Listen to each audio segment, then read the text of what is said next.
Everyone, my name's Adam, and I live in this video. I'm going to talk to you about how I get connected to the internet and the ways I do it. Because as you can see, I live in literally the middle of nowhere. So you can imagine maybe it's not as hard as some of my friends, but you know, there's still a challenge involved in getting connected and making sure you have a reliable connection.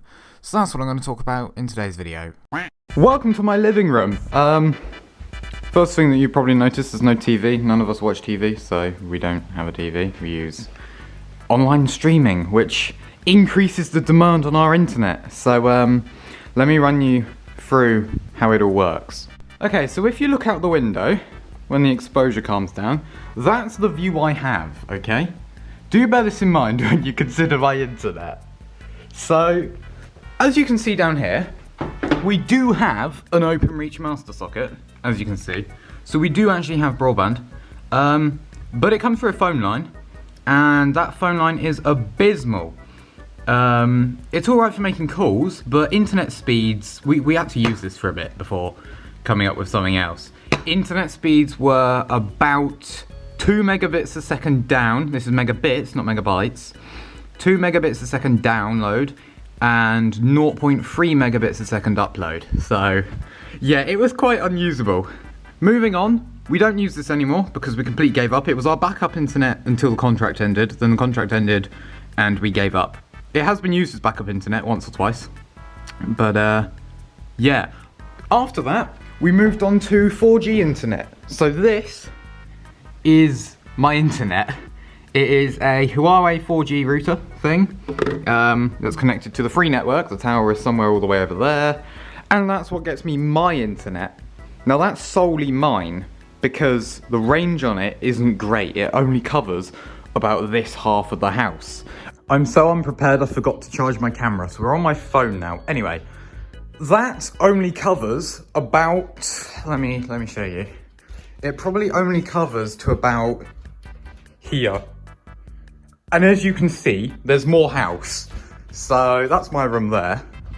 So that over there will only cover this section of the house, which is a problem considering other people need to access the internet because, well, the rest of the house is over there. So that's solely mine. Speeds on that, we're talking, I'll do a speed test in a second, but usually on a nice day when the tower is happy, I'll get 32 megabits a second down and 8 to 10 up. So that's not too bad. Right, so there is actually stuff connected to it, so I don't know how accurate this is gonna be. But hi, this is me, hello.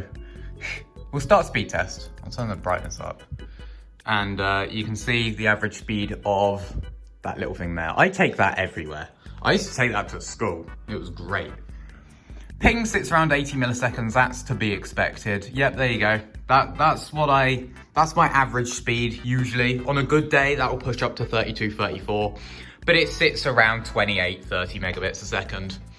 It's just sort of the most we can push out of the free tower. When I was on EE, on my phone, I used to get about 90 megabit from here, which is like, you know, faster than fiber to the cabinet in most places.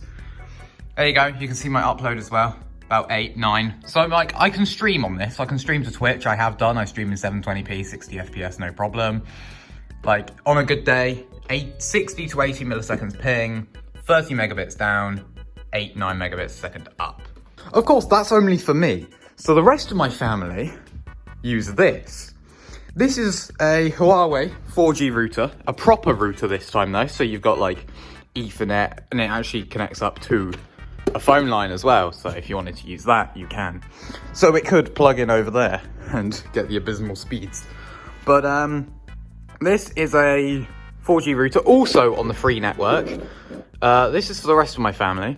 But because of its positioning, it gets great coverage to the other side of the house, and good coverage over here, of course, at a reduced speed. Because it's got like the house to interfere with, whereas this one here just has open. I'll run a speed test for you, but you look about 20 to 25 megabits down and 5 to 7 up on that. But that's what covers the rest of the house. So once you go beyond like this door that leads outside, Once you go beyond about here, I'd say actually, mine sort of runs out, and then you jump over to the rest of the house and the network. That's just sort of, you know, we've got computers in here and stuff that need to be connected. We've got two, my sister's and my dad's, so that's all got to be connected. And the other router's what does that for us. Sometimes we position it here if we need good connection in there, but the speed drops because, of course, 4G, you need it to be close to a window. But yeah, I'll run a speed test for you on that and you can see what the average speeds are on that. Okay, so back on speedtest.net now. We're connected to the other one, so we'll give it a run. So we're connected to that one over there. This one is basically solely mine. This just does my stuff because I need high bandwidth. And there you go. So you can see definitely reduced speed. That's actually worse than it should be. So I'm not sure about that. Maybe, I don't know, because usually it's sat like up in the window there. So usually it will be sat there like that because we don't use the Ethernet. And then when it's over there, you can expect like 17, 18 megabits a second. But there you go, look. 18 megabits a second down, you're talking 5, 6 up.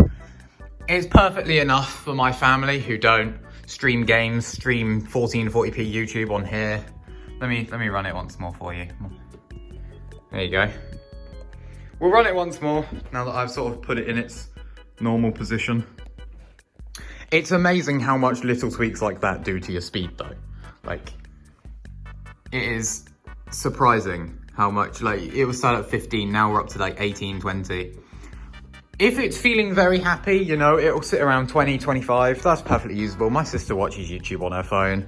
My parents just do web browsing and the occasional media consumption watching YouTube, and then everyone will turn stuff off and they'll watch Netflix on our projector.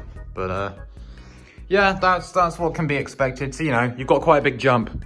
30 megabit, 20 megabit, but you know, that gets great coverage everywhere. So I can rely on the fact that if I want to do something down the other end of the house, like watch YouTube on the shitter, I can sort of rely on that to give me the service. So yeah, that's how I get connected in the middle of nowhere with the ever so unreliable BT. Yeah. Okay, the annoying thing about that though is about half a mile down the road over there, I'll overlay some shots of the BT website. Half a mile, if actually probably not even that, I'd say like 200, 300 meters, there is gigabit. People are getting 900 megabits a second because the hotel put a gigabit line in so that the rest of the area also got gigabit, and we're just outside of that. We don't even get fiber to the cabinet. We don't even get anything. We get 2 megabits a second off of a phone line, while people down there in a relatively small town, I'll show you on Google Maps now, like they get gigabit and we get 2 megabit. So, you know, the speeds, that triggered me a bit when I found that one out. I was like, hold on, these people can get 900 megabit a second and we get 2. But yeah, when I move, I'll be getting 75 megabit a second, 76 I think, fiber to the cabinet. I'll be Ethernet in the house up. I'll install a network switch. I'll have Ethernet run into my room, Ethernet run into the computers. So yeah, it's not the best, but when I move, you know, Ethernet gigabit, it'll be great.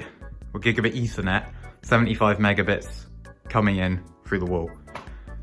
So yeah, I'll be back on fiber, so that'll be good.